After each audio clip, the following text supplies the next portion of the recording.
เด้อพี่น้องเด้อซุมเฮาก็ออกจากงานละเฮาสิไปต่อพี่น้องสิพากับเจ้าไปนอนอยู่เฮือนแพก่อนออกจากนี่ก็สิไปหนองเขียวหนองเขียวก็ห่างจากนี่ประมาณ10 ลักพี่น้องเดี๋ยวเฮาติดตามอยู่หนองเขียวสิพากับเจ้าไปปีนภูกันไปถอนก่อน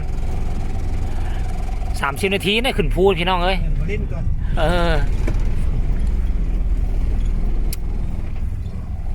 อันนี้บ้านลี่เด้อพี่น้องบ้านลี่ห่างจากหนองเขียวกับ10 ลักนี่แหละพี่น้องงานนี่ใหญ่เลยพี่น้องเอ้ยบัตรเซอร์นี่เป็นพันปลายพอนี้อ้าวบัตรเขาคือได้ไข่แพนกลับอันเฮาคือบ่ได้ไข่แพนซะนะบ่แม่นเขาเอาไข่แพนให้ตอนไปเฮาเป็นรถมาไอ้เท่งว่านี่เฮาไปปอนบัตรเซอร์แล้วได้ไข่แพนตีเฮาคือบ่ได้ซะนะงานใหญ่พี่น้องงานใหญ่อยู่นี่นะ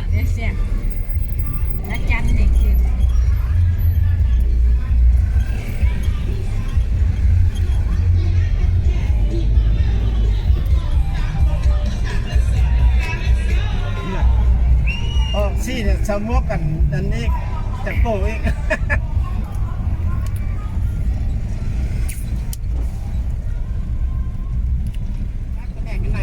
เอาฮอดแล้วเด้อพี่น้องฮอดแล้วเด้อน้องเขียวไอ้เจ๊พระแดงนี่ที่นี่เนาะอันนั้นแหละผ้าแดงนะแต่เขาบ่ขึ้นออกผ้าแดงมันต่ำโพด2 ชั่วโมงโอ้2 ชั่วโมงไทยบ้านเขา1 ชั่วโมงครึ่งเฮา2 ชั่วโมงไปแต่ว่าอันโตผ่าน้อยเห็นบ่เห็นเฮือนบ่อยู่หั่นน่ะเฮาสิพาพาผู้เจ้าขึ้นผานี่แหละผานี่30 นาทีผานี่มันผาแดงอยู่จอมพูมันไหนพูนจอมพูจะสิเฮ็ดจนได้หักทางเอานี่เอา เอาฮอดแล้วพี่น้องฮอดแล้วพี่น้องฮอดแล้วจุดชมวิวผาชมนางหนองเขียวโอ้บึงแม่พุ่นน่ะ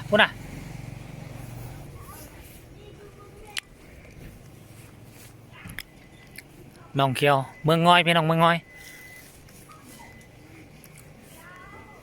5 คน 5 คน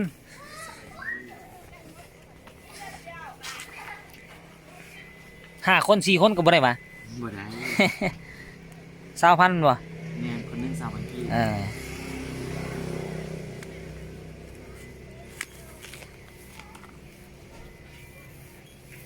ซื้อปีแล้วพี่น้องเอาปีเดียวเลยเนาะใส่100,000เลยได้ปีแล้วเด้อ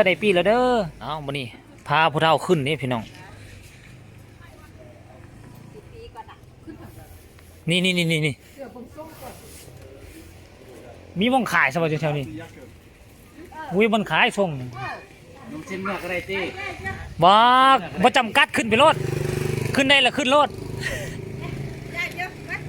ไปขึ้นไปซื้อแล้วซื้อแล้วผู้ละ20,000จ่ายแล้วไปรถปี้อยู่พี่ละเนี่ยจากได้แม่คันเท่าก็เอาแม่ผู้เท่าเราเอาไม่หันเมื่อคันว่าตัวเองไหวก็บ่เอาเมื่อเอาว่าเมาหล่อเด้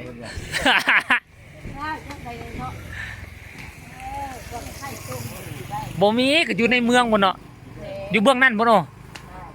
ไปขึ้นไปเอาบัดนี้สิถอนบัดนี้ละไปขึ้นไปเมื่อเปล่าประมาณ30 นาทีนี่แหละฮอดละ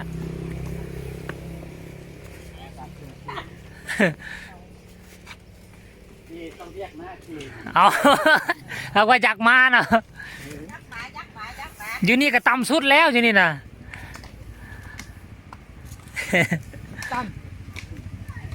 เอา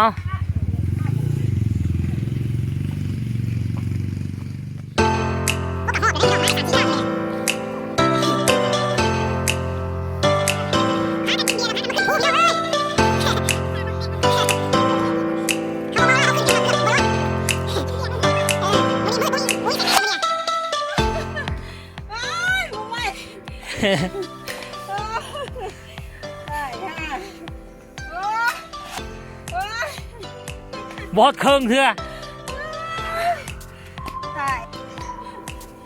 เบาหวานขึ้นบนนี้วันนี้จะทิมได้ไหมนะเอาไปส่งเขาได้นั่งหันไหมนั่งไหม นั่งที่ไทยให้ไหม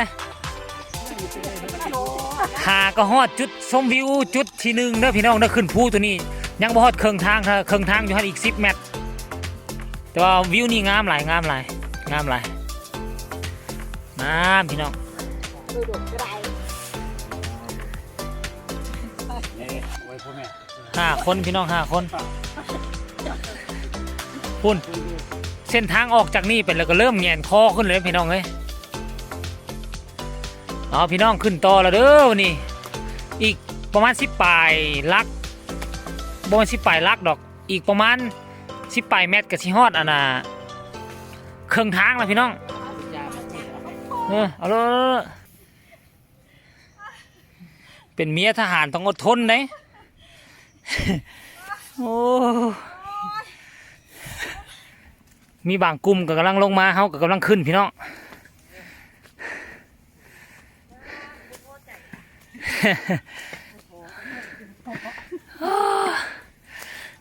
เหลือ30ได้มั้ยยังไง 342 กำลังสิฮอดครึ่งตัวนี้ โอ้ นี่นักตรงนี้ ย่างไปเรื่อยๆเจ้าขึ้นไปแล้วเจ้าจะดูตัวเองสู้เด้อถ้าไม่สู้ไปแล้วกลับก่อนพอแล้ว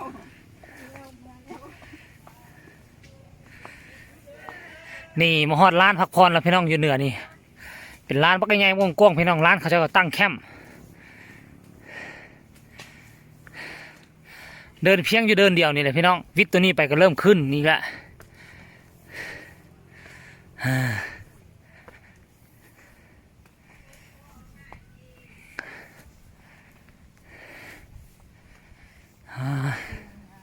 นี่เขาขึ้นมาประมาณครึ่งทาง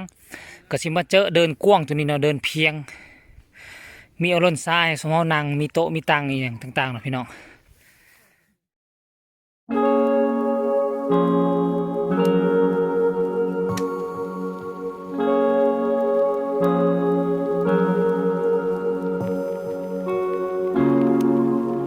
ไปต่อยังผ่านดงป่าซักของเขาผ่านดงป่าไม้เนาะพี่น้องอีกครึ่งหนึ่งพี่น้องเด้อฮอดครึ่งแล้วไ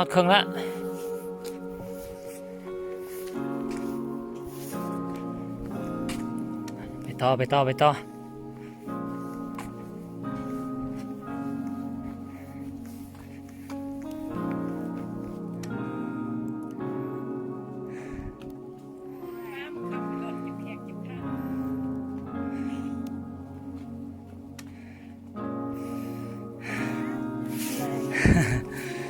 สวัสดี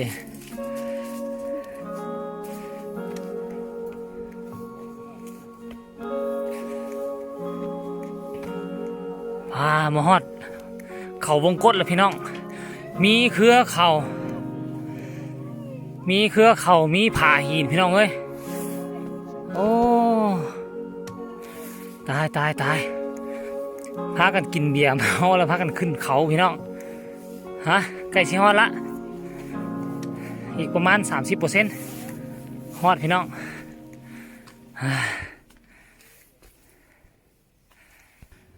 ผาสมนางจุดที่สั้นที่สุดอยู่บนนี้แหละพี่น้อง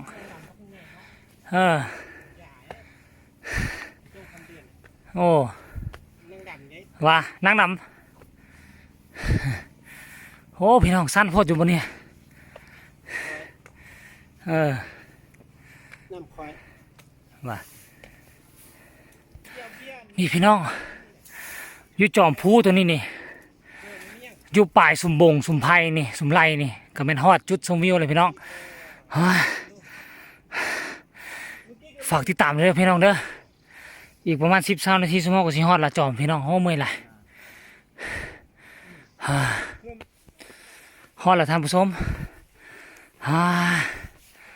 ฮอดแล้วเห็นตูบละโอ้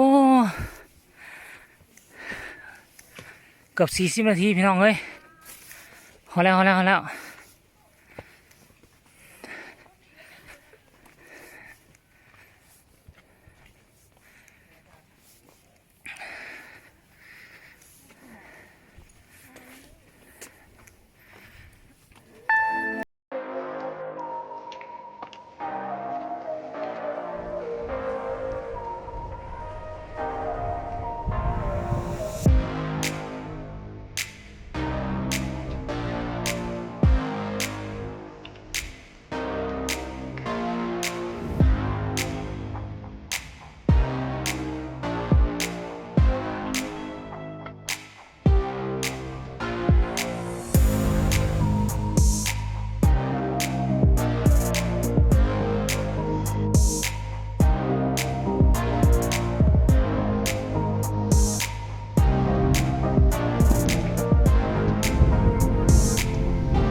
ตอนนี้สมเฮาก็มาฮอดแล้วเด้อพี่น้องจุดชมวิวผาสมนางนะตัวนี้นี่ก็ขึ้นก็ผาแดงเป็นอย่างจึงซื้อผาสมนางเพราะว่าทางด้านนี้นี่เป็นผาสมนางเนาะพี่น้องเฮากำลังอยู่เบื้องนี้สมนางอยู่นะพี่น้องเขาก็เลยเอิ้นว่าผาสมนางเนาะทีมงานของสมเฮาก็ขึ้นมาฮอดเรียบร้อยแล้วพี่น้องโอ้ยเมื่อย30 กว่านาทีนะพี่น้องงามหลายคือเดือนที่แล้วสมเฮาก็ได้มาถ่ายครั้งหนึ่งแล้วเนาะครั้งนี้เป็นครั้งที่2เนาะผ่านมาเดือนหนึ่งพี่น้องพอดีว่าสมเฮาได้มาออกเวียกทางนี้ก็เลยพากันมาแวนะพี่น้องงามในห้องงามหลายมื้อนี้อากาศค่อนข้างว่าดีนะพี่น้องบ่มีแดดค่อนข้างว่าหนาวเนาะแต่ว่าเฮาปีนผู้ปีนผานี่พอดีเอาเด้อ1 2โอเคโอ้พี่น้องมุมนี้งามหลาย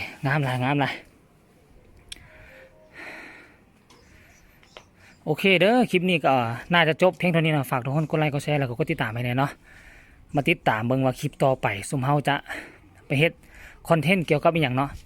ครั้งนี้ซุมเฮาก็บ่ได้ตั้งใจมาดอกแต่ว่าซุมเฮามาเวียกก็เลยมาแวะเนาะพี่น้องเนาะโอเคคลิปนี้จบเพียงเท่านี้เนาะโอเคบ๊ายบาย